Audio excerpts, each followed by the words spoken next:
92. Shooter ready. Ready. Stand by.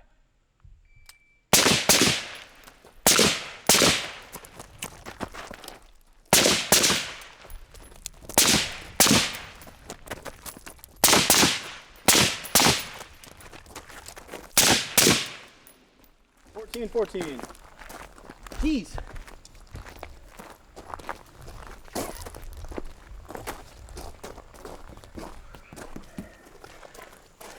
One Delta, one Charlie. Left target.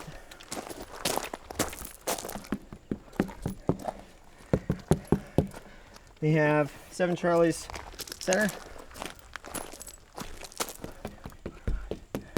1 Charlie on the right. Whew! That's pretty brutal. Those are very good hits, actually.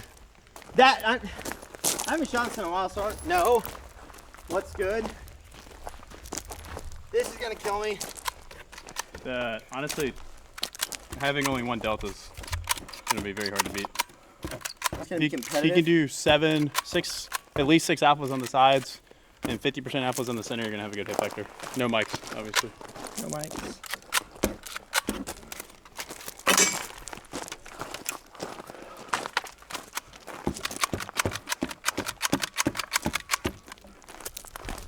All right, you're up.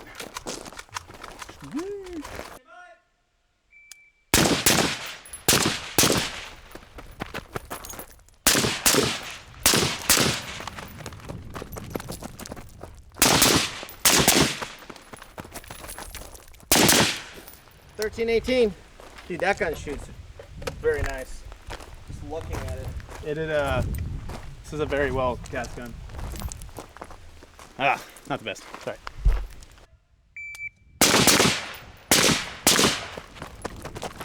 Oh, bad.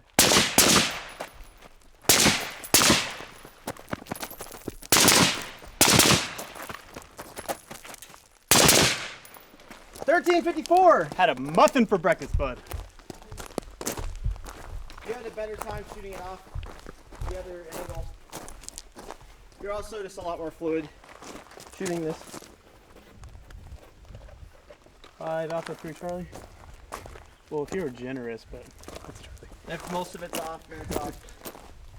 No, that's 3 Charlie. What do you mean? It's That's not even.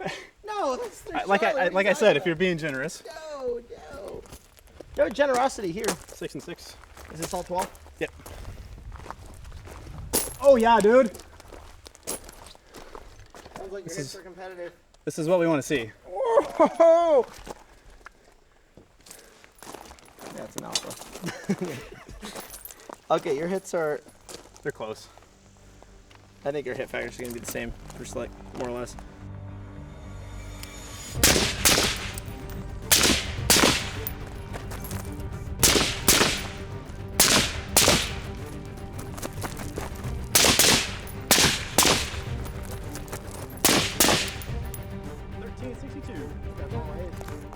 Oh yeah! Got him!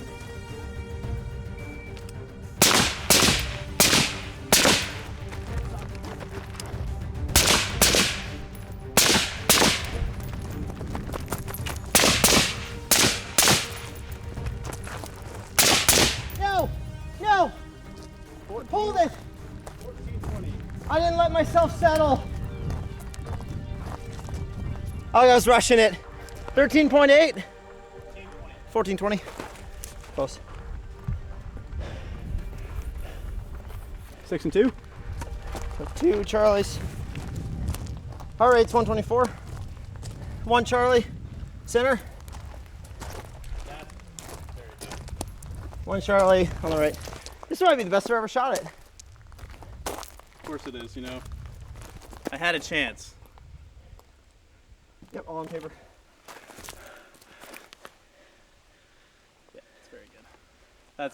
I don't think I've ever seen more than 10 alphas on the center. Very good. That's very exciting. I'm excited. I think I can retire now.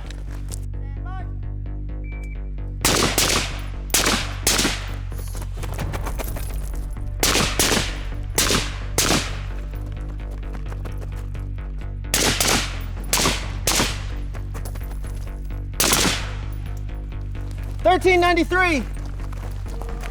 There's a delta.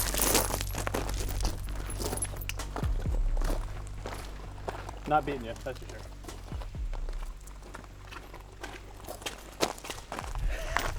Yep. Stand by.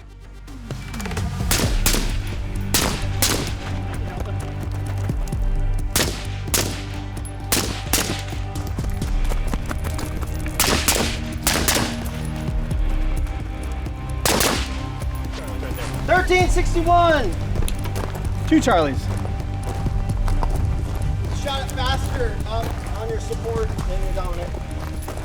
That I thought that may have been a mic, but saved me. 1. 4C. 3 Charlie, 1 Delta. Oh, it's 4 Charlie. Ugh. Oh no. Definitely up the speed on this. Oh wait.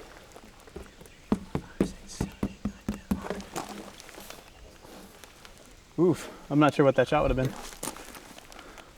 Is that a double? No, that one's not. If anything, it would be this one. That's not a double. That's a mic. Mike, Delta, 6 Charlie. So you got 4 Alphas, 3 Charlies, 1 Delta. Okay, you're good. So, what was that? 1 Delta and 3 Charlie? Yep. Woo! Okay. Crushed me on that one. I think I did. Yeah, you crushed me.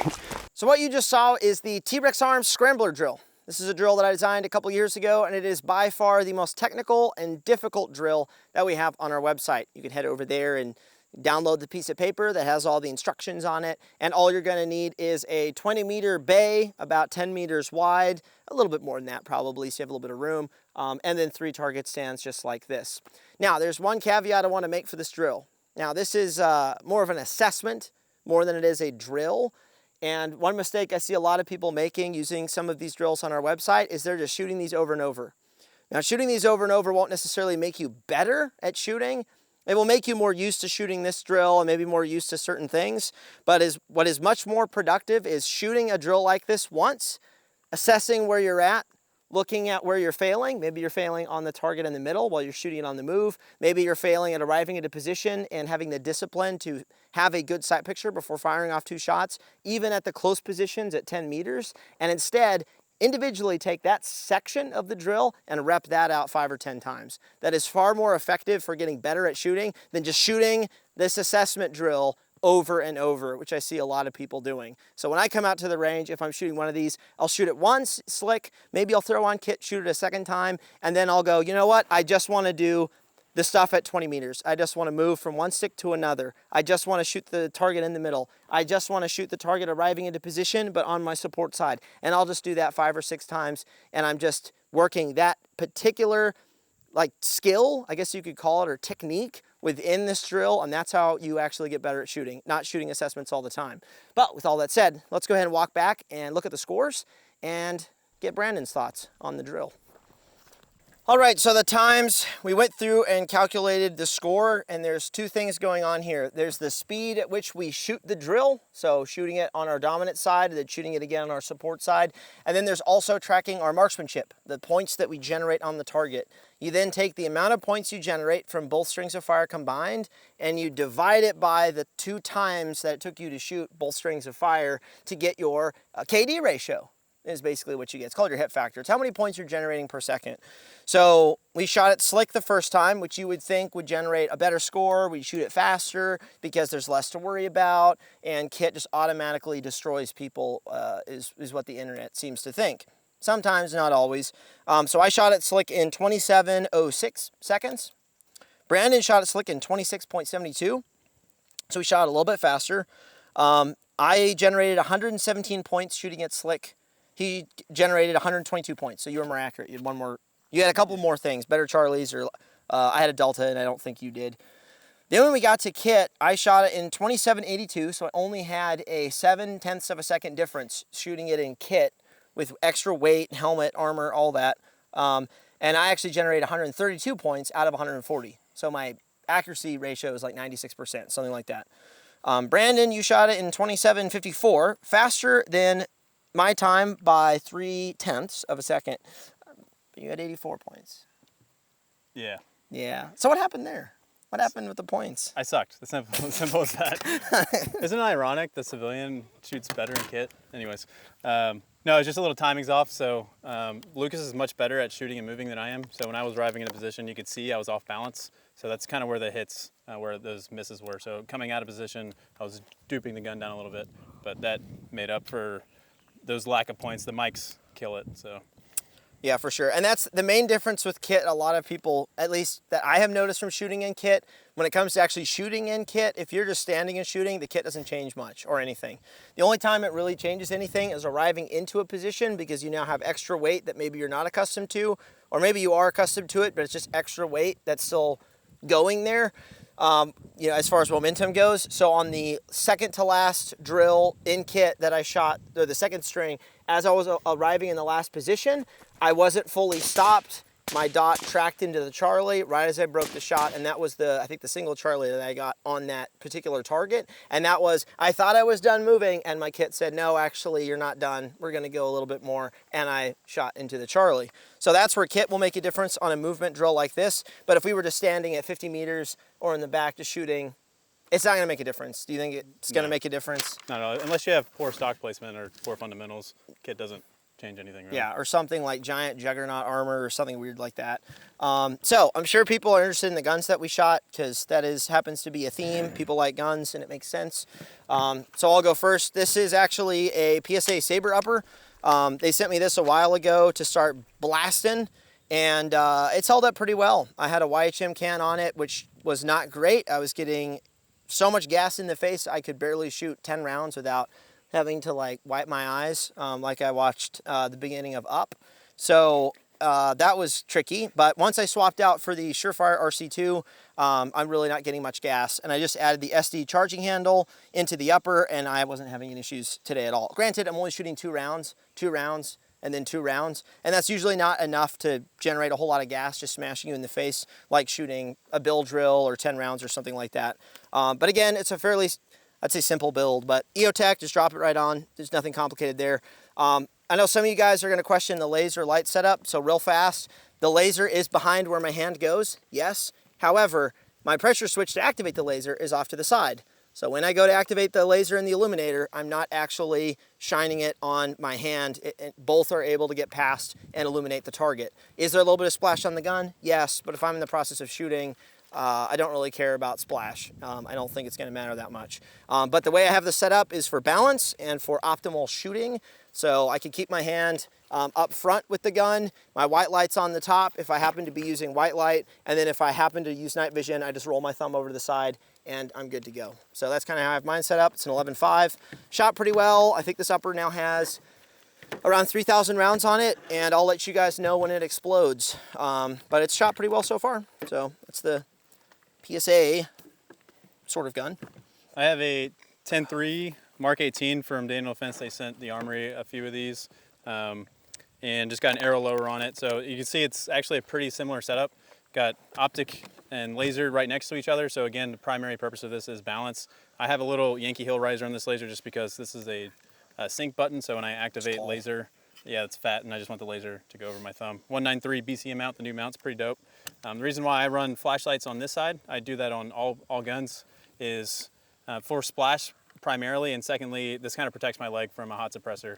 So when the splash from the light is actually on my blind side, so that's the reason why I put flashlights on that side. But other than that, just basic gun. I have a 2-stage trigger. Lucas has a single stage, but this gun's pretty gassy, similar to the PSA. There's nothing too fancy. This gun doesn't shoot crazy soft compared to that one. It's basically the same gun. It's just LED versus holographic, really. So. Yep, pretty much no difference there. And you're shooting, what height is that? Is that a 1.9? That's a 1.93, right? Yep, so 1.93. The new BCM mount. Yep. Yeah, so none of the crazy 3-inch or 2-inch. Those are all very silly. 1.93 is as high as you should go. The veteran's saying that, not me, a civilian. Although I can say it too. Yeah, so. This is. I love this setup. 1.93 is prime time for me. So as far as the hit factors go, kind of going back, I know we talked times and the points, but the hit factor for my slick run was a 432. Brandon's was a 456, so he beat me by 0.2 hit factor. And my kitted run was 4.7. I shot it better in kit, better hits, than a little slower time, but much better hits running it in kit than I did slick. And part of that's just I'm a little more warmed up because I shot it after I shot slick. And then Brandon's hit factor was a 305, which is still quite high for shooting this drill. I've seen some folks shoot this in the 2s. And a lot of that's just due to how slow they're getting into position, exiting position, how fast they are at shooting. They might have decent, like they might have okay hits, but their time and how they're moving through the drill is just very slow and it's not very technically sound. And so that's how Brandon was able to keep a pretty high hit factor, even though your points were low, is you shot it very competitively as far as time goes. So do you have anything else on the drill itself? Yeah. So like Lucas said, I want to emphasize this is an assessment. If you want to get better at shooting and moving, or for example, the scrambler drill, it's not just doing scrambler over and over and over. Set up 2 sticks, run back and forth between the 2 sticks, practice that, arriving in position and exiting position. So arriving in and you're right on your sights, breaking the shots, that sort of thing. Our times, honestly, are very fast comparatively to what I've seen around. 2 years ago when I was shooting this, I was shooting like between 18 to 20 seconds per run, and we're in the 13s now. 13s and 12s, yeah. Yeah, and the big difference is just focusing on shooting and moving. So arriving into position, balanced, coming up on my sights. It's basically as soon as I'm set in position, I'm ready to break the shot. That's like the big difference maker. And as soon as I'm arriving into position at the same time, moving forward, same thing. I'm just right on the dot, ready to go. So. And it's not footwork, it's processing what needs to happen when. I think that's where a lot of people will get this confused. They'll think how you step into the box or how you leave the position is what's gonna help, like where you put your feet. It's not so much the footwork, it's your brain processing, I'm done with this target, I need to step out of this position, and while stepping out I can hit this other target, and then move to the next position, look at the target before I arrive, get on the gun before I arrive, and then once I'm fully arrived and I'm trying to have a neutral weight bias, I'm not like leaning on one foot or leaning into a position on one foot. I'm trying to stay somewhat natural for recoil management, but also so I can leave quickly. It's more of how fast you're moving between processes than footwork. This is not a footwork drill. You just happen to be moving a lot. And but obviously if you're tripping on a flat range, you have other issues to deal with than how well you are at shooting. You should not be tripping on the flat range. You have some issues to deal with if you're doing that. I've never tripped out here. So. Yeah, me neither. Have you ever tripped? Okay. With all that said, if you guys are interested in shooting these drills or getting the instructions for how to set it up and how to shoot it, we have that on our website. Again, use this as an assessment to figure out what's going on with your shooting ability. You can kind of compare your times to what we're doing and then go out there and isolate out the different portions to actually get better, because that should be the goal. If you just want to have fun with the homies and just shoot this a few times, and like that's cool too. But if your goal is to get better, isolating out the individual components and working on those is what's going to do that. So until next time, Lucas and Brandon.